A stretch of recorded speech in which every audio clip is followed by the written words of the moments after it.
ચલો તો અહીંયા ધોરણ 9 માટે ચેપ્ટર પહેલાનો દાખલો છે જેમાં x બરાબર 32 કહી દીધા છે એ લેવાના અને x ની 1/5 વત્તા x ની -1/5 ઘાતની કિંમત શોધવાની છે અને વચ્ચે આપણને વત્તાકારની નિશાની આવેલી છે. પહેલા આપણે રકમ લખી નાખીશું x 1/5 વત્તા x -1/5.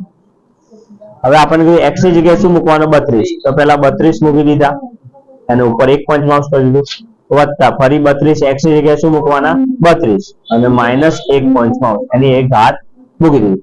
હવે આપણને આ નિયમમાં ખબર હોવી જોઈએ કે જો કોઈ ઘાતની ઉપર આવી સંખ્યાની ઉપર આવી ઘાત આપેલી હોય તો 32 એવી સંખ્યા કરવાની કે એક વાર બે વાર ત્રણ વાર શું કરીએ તેની એ સંખ્યાનો ગુણાકાર કરતા 32 આવે એટલે આપણે અહીંયા આ રીતે એરો કરવાનો બાર અલગથી 1 2 3 4 અને 5 એનો મતલબ એ 5 વખત કોઈ એક સંખ્યાનો ગુણાકાર 1 2 3 વચ્ચે 4 અને 5 એટલે એક એ જવાબ તો એક જ આવે. બે ટ્રાય કરવાનું 2 1 2 3 4 અને 5 2 2 4 2 8 2 16 2 32 આવી ગયા 32 આવી ગયા. માની લો કે અહીંયા 5 ની જગ્યાએ 3 હોત તો એની એ સંખ્યા આપણે કેટલી વાર કરવી પડે 3 વાર. અહીંયા 4 હોય તો એની એ સંખ્યા 4 વાર કર કરવાની. પછી એવું થાય કે 2 થી અહીંયા જવાબ આવી ગયો ના આવે તો 3 ગુણ્યા 3 ગુણ્યા 3 ગુણ્યા આવું કરતું રહેવાનું. હવે આવી ગયા તો 32 આવી ગયા તો શું કર્યું તો કે 2 5 વખત કર્યા 2 5 વખત એનો મતલબ આપણે શું કરવાનું બાજુમાં જવાનું 2 માથે 5 લખવાનું વખત આવ્યા 2 કેટલી વાર કર્યા 5 વખત કર્યા ત્યારે શું આવે જવાબ 32 અને 1/5 છે એ તો ઉપર એનું વત્તાના વત્તા ફરી 32 કેવી રીતે આયા તો કે 2 ને 5 વખત કર્યા ગુણાકાર 2 5 વખત ગુણાકાર કર્યા ત્યારે 32 આયા. આ 32 ની જગ્યાએ 2 5 વખત લખી નાખવાના ઉપર જે છે એનું એ જ. બોલો ક્લિયર થઈ ગયું થઈ ગયું. એનો મતલબ હવે બીજો છે જો આ છેદમાં કહેવાય એના ગુણાકાર તો છેદનો અને ગુણાકાર સરખા હોય તો ઉડી જાય એટલે 2 રહ્યા વખત તો નીકળી ગયો ઉપર શું રહ્યો 1 વત્તાના વત્તા ફરીથી 2 રહ્યા 5 અને 5 ઉડી ગયા પણ રહ્યો -1 શું રહ્યો માઇનસ. હવે નિયમ શું છે તો કે 2 ના 2 1 હોય તો એને બદલવાની જરૂર નથી પરંતુ જો ઘાત ઋણ એટલે કે માઇનસ હોય શું હોય માઇનસ હોય તો તેને છેદમાં મૂકવાથી તે ધન એટલે કે પ્લસ થાય.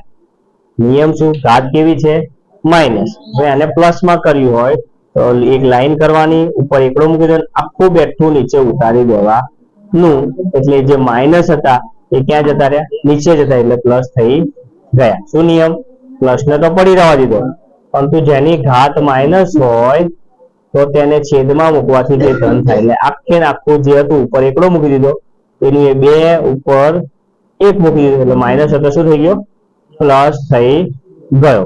ક્લિયર તો કૌંસ પછી ના કરો તો ચાલે આટલે સુધી. હવે અહીંયા નીચે આવ્યું પણ અહીંયા ના આવ્યું એટલે આપણે આપણી રીતે આધાર કરીને 1 મૂકી દેવા આટલે સુધી. આટલું થઈ ગયા પછી હવે આવું ઉપર નીચે વાળી સંખ્યા આવે એટલે આપણે લસા લેવો પડે. શું લેવાનું લસા લેતા જ્યારે લસા લેવાનું થાય તો આટલું યાદ રાખવાનું આનો ગુણાકાર આની જોડે કરવાનો આનો ગુણાકાર આની જોડે પોતાનો પોતાની 2 ગુણ્યા 2 2 દુ 4 વત્તા 1 ગુણ્યા 1 1 એકા 1 અને નીચે 2 એકા 2. હવે શું જવાબ આવ્યો તો કે 4 ને 1 5 ભાગ્યા 2 4 ને 1 5 ભાગ્યા 1. આ રીતે પણ જવાબ કરી શકો. બીજું થોડો વધારે કરવો હોય તો આવું પણ કરી શકો 5 ને 2 વડે ભાગી નાખો 2 દુ 4 હવે જવાબ 1. હવે નીચે 2 મૂકવાના આ 2 બાજુમાં મૂકવાના અને નીચે વાળો 1 ઉપર મૂકવા.